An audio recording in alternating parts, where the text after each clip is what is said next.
퍼스널 브랜딩의 한계가 거기에 있거든요.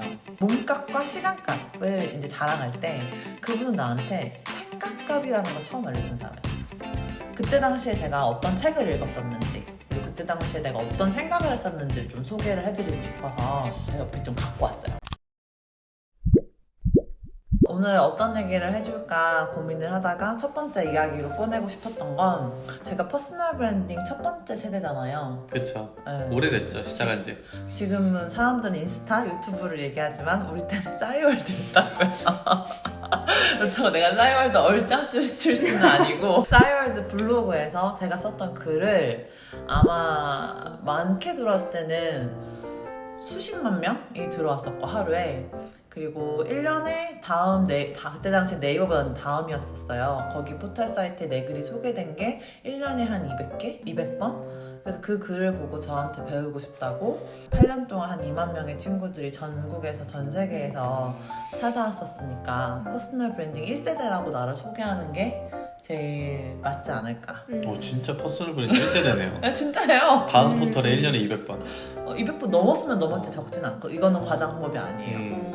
퍼스널 브랜딩 하지 말아라가 아니라, 요즘 친구들 퍼스널 브랜딩에 되게 관심이 많잖아요. 그쵸. 근데 하지 말아라가 아니라, 나는 이런 문제가 있었었고 이 문제를 이렇게 해결했어 라고 하는 부분들에 대해서 얘기를 해주고 싶은 친구들이 생각이 났어요. 그래서 그 친구들한테 남기는 영상이 삽질 좀 해본 언니의 첫 시리즈는 어떨까? 퍼스널 브랜딩을 하다 보면 자기 몸값과 시간값을 계산을 하게 되거든요. 그럼 저의 정확한 위치를 한번 설명을 해보면, 그때 당시에 왜 저희 때 한참 유명했던 분이 김미경 원장님이에요. 그분이 강의를 하다 보니까 모든 사람들이 저 무대에 서서 강의를 해야 내 삶이 되게 잘 산 것 같은 그런 느낌을 받았을 때가 있었어요. 대강의의 시대였어요. 진짜 그때. 대강의의 기억나요? 시대. 네, 전 어렸을 때라서 저도 꿈이 한때는 김미경 원장님처럼 진짜. 나도 그게 안 되면 내 인생이 잘못된 것 같다고 생각했었을 정도로 좀 어렸었던 것 같아요. 근데 그때 실제 강의 시장에 가보면 시급이라고 하거든요. 1시간당 받는 페이가 어떤 사람은 3만 원인 사람도 있고, 어떤 사람은 시간당 100만 원, 어떤 사람은 300만 원, 1000만 원, 막 이렇게 되는 시장이 있어요. 몇 천만 원도 있고, 그쵸? 있죠. 뭐 스티븐 호킹 이런 분들은 네. 그런 분들은 뭐 몇 천만 원. 네. 남들이 봤을 땐 되게 화려한 생활이잖아요.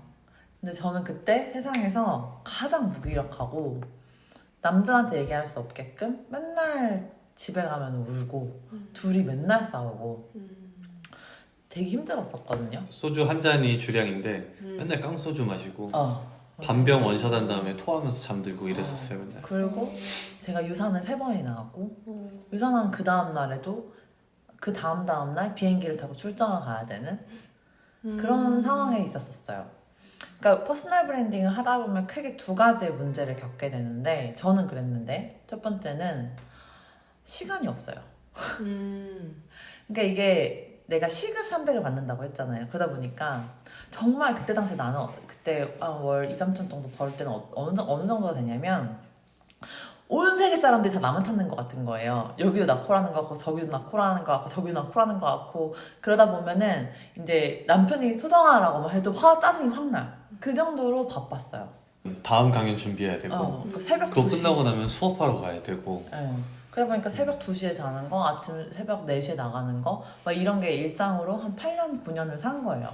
그러다 보니까 제일 큰 문제는 뭐냐면, 이게 퍼스널 브랜딩이라는 게 나를 파는 거잖아요. 나의 영향력을 파는 거고, 나의 과정을 공유하는 건데, 시간이 없잖아요. 계속 바쁘다 보니까. 그럼 계속 과거를 파는 문제가 생겨요. 그 자리에서 내 과거, 그러니까 뭐 그게 꼭 강사가 아니더라도 그 어떤 일이든 내 미래를 향한 어떠한 나를 개발할 수 있는 시간보다 내 과거에 갇혀버리는 그런 한계에 계속 봉착하게 돼요. 그래서 그 2가지 때문에 저는 너무 힘들었었고, 너무 무기력했었고, 이러다가 내가 죽을 수도 있겠구나 라고 생각을 했었어요. 근데 그때 한 회장님을 만났는데, 그분이 내 생각을 완전히 바꿔줬었어요. 내가 일을 해야지만 돈을 버는 거예요. 그쵸. 안 불러주면 못 벌어. 그러니까 계속 나를 팔아야 되는 거지. 나를 SNS에서 그게 멈출 수가 없는 거예요. 근데 그 회장님은 그냥 자고 일어나도 시간당 1000만 원 이상을 버는 사람이었어요. 근데 그분이 저한테 내가 몸값과 시간값을 이제 자랑할 때 그분은 나한테 생각값이라는 걸 처음 알려준 사람이에요.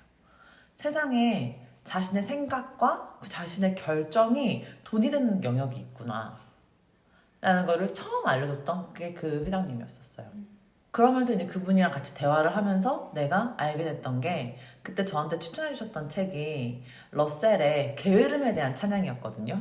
그래서 나한테 너는 너무 열심히 사는 게 문제라는 거예요. 근데 그 당시에 그 회장님뿐만 아니라 태풍이 형님이라고 이제 또 익명의 어떤 아저씨가 있는데 그분도 저한테 너의 문제는 너무 열심히 사는 거다. 그래서 거기에 한계에 갇혀있다 라고 하는 이야기를 했었어요. 사실 전혀 안 와닿았어요. 무슨 말? 왜냐면 우리는 열심히 사는 게 전부라고 생각했으니까. 멈추면 죽을 것 같고. 근데 그때 이런 비유를 했었어요. 자기는 도끼질을 하는 시간보다 도끼에 날을 가는데 시간을 더 오래 쓴다는 거예요. 그러면서 내 모습을 그러면 어떻게 그려보면 되냐면 그냥 무딘 도끼를 가지고 계속 방맹이 지으면 그때 좀 열심히만 사는 게 답이 아니구나. 무언가 효율적으로 내 삶을 살아가는 방법이 있나 보다. 내가 지금 나의 어떤 한계에 갇혀 있는데 그 넥스트 스텝은 게으름에 대한 찬양? 뭔가 게을러야 된다고? 뭔가가 있구나라는 걸 거기서 힌트를 얻었어요. 뭔진 모르겠지만. 뭔든 모르겠지만. 그러다가 또 어떤 또 회장님이 사업하는 친구들끼리 그냥 의형제처럼 지내라고 어떤 모임을 한 게 만들어줬어요.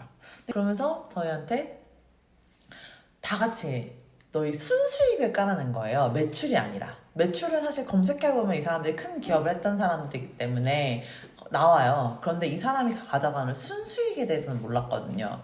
근데 이제 이 형님 얘기, 저 형님 얘기 막 얘기 들으니까 저 사람이 저런 금액을 벌어라는 걸 처음 들어보게 된 거죠. 거기서 제가 되게 재밌는 사실 한 가지가 발견했는데 그 사람이 버는 소득 구간에 따라서 겪고 있는 문제가 비슷하기 때문에 그 질문을 했던 거예요.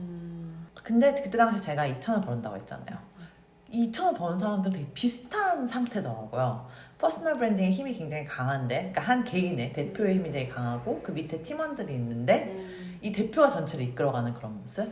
그래서 한 직원이라고 팀원이 한 10명 아래 예, 이 규모인 거예요. 가져가는 순수익을 놓고 봤을 때 우리 다 그냥 인간사의 문제구나 라는 걸 그때 처음으로 직시했던 것 같아요.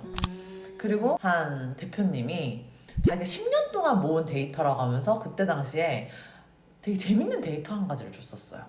그게 뭐였냐면 사람들의 그 연봉에 따라서 어떤 상태인지를 알 수 있는 데이터였어요. 그러니까 이 사람이 어떤 위치에 있는지. 예를 들면 이런 건데 소득이 250이야 라고 하면 그냥 회사에 나가서 벌 수 있는 돈 월 소득이에요. 세후 금액. 근데 이제 한 월 500을 벌어. 그러면 그거는 한 회사의 한 팀장이라고 해서 한 팀을 전체를 이끌어갈 수 있는 사람들이 벌어갈 수 있는 돈이고 월 1,000을 번다는 거는 이제 되게 뛰어난 플레이어라는 뜻이다.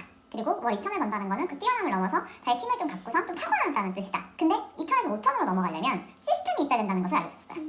그리고 5,000에서 1억으로 넘어가려면 브랜드가 되어서 내가 속해 있는 그 직군에서 따뜻따뜻거리는 누군가한테 별로 느껴지는 롤모델로 느껴지는 따라하는 사람들이 있었던 데가 대표가 걸어가는 게 월 1억이었어요. 여기서 이건 알게 된 거잖아요. 그 위에로 점핑을 하려면 시스템이 있어야 되는구나 라는 것을 거기서 눈치를 챈 거예요. 그때까지 시스템이 사실 없었어요. 대표가 빠지면 모두가 무너질 수밖에 없는 구조였었고. 근데 퍼스널 브랜딩의 한계가 거기에 있거든요. 그 사람이 빠지면 아무것도 안 되는, 그 사람이 일을 하지 않으면 안 되는, 계속 SNS에서 활동을 해야 되는. 그래서 그걸 하지 말라는 게 아니라 시스템을 통해서 무언가를 만들어야 되거든요. 근데 나는 그때 당시에는 일을 하지 않는 건 죄악이라고 생각했어요. 많이 그렇게 생각하는 것 같아요. 책상에 앉아서 하는 일이 일이다라고 정의를 알게 모르게 했었던 것 같고. 나는 쉬고 있는데 이 사람은 일하고 있는 것 자체가 너무 미안한 거예요, 나는.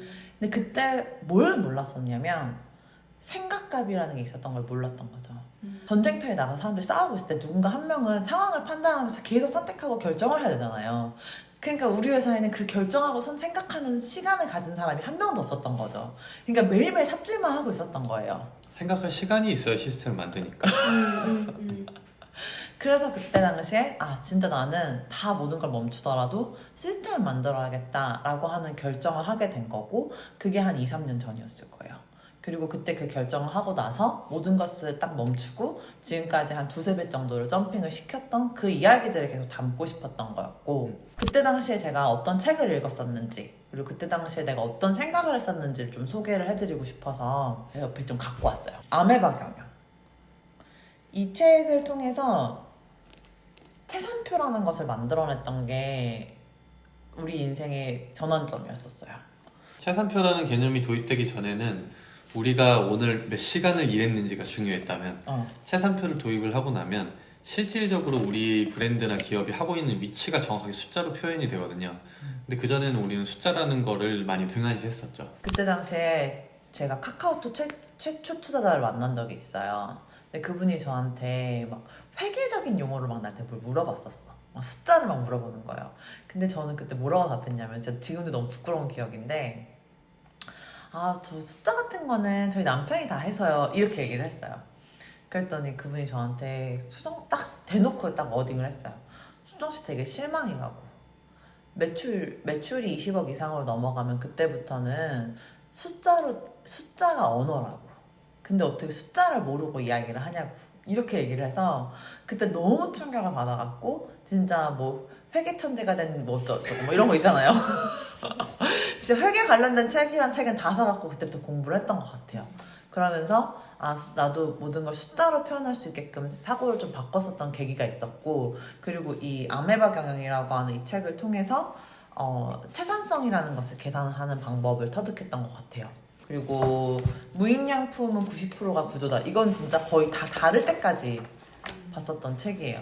그러면서 구조를 짜는 방법에 대해서 이 책을 봤었고, 지금은 이거는 배달의 민족 김봉준 대표님이 추천해 주셨던 책인데, 피터 드러커의 매니지먼트인데, 사실 이 책을 읽기 전에 만약 고교야구 매니저가 피터 드러커를 만났더라면 그 책을 한 3번을 먼저 읽고 그 다음에 이걸 읽었는데, 저만 읽은 게 아니라 저희 팀원들이랑 모든 조직원들이 이걸 다 같이 읽었어요. 계속 미친 듯이. 그렇게 하면서 이거 없으면 우리 죽을 것 같아. 할 때까지 시스템에 대해서 공부를 했던 것 같아요. 시스템이라는 게 뭘까? 그 내용은 다음번 영상에서 좀 풀어서 드릴게요.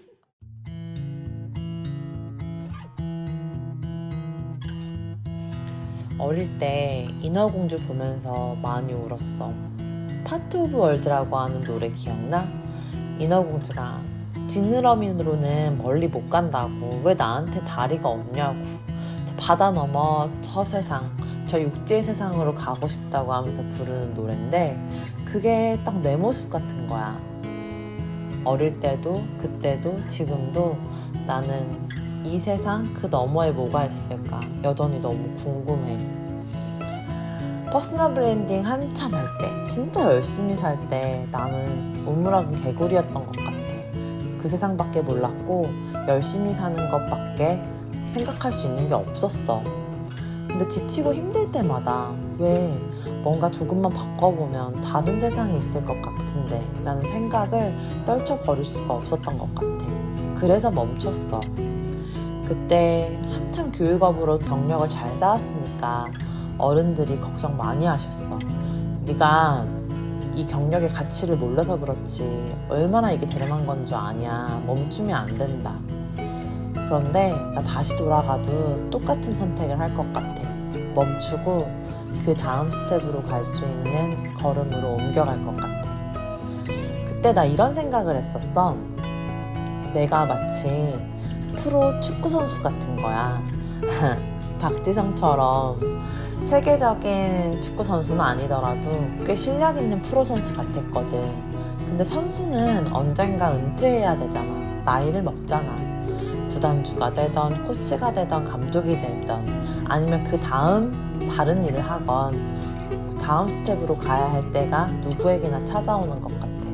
근데 그때 열심히만 한다면 그냥 기존에 하던 생각과 관습, 선택을 그대로 반복한다면 다음으로 갈 수 없는 거잖아. 그래서 밤마다 정말 많이 울었고 사색했고 무기력했고 공부했어. 그 과정을 담아보고 싶었어. 왜 이 영상을 그때 한 2년 3개월 전에 찍지 못했을까 아쉬움이 남아. 그때의 고민 그대로 담아뒀더라면 언젠가 다 멈추고 시작할 내 아들한테 그리고 내 친구한테 더 진정성 있는 용기를 줬을 텐데 그래도 또 그 다음 스텝으로 가려고 하는 윤소정의 기록을 남겨둔다. 안녕, 나 영훈의 친구. 너 거기 있는 거지? 응원해줘서 너무 고마워.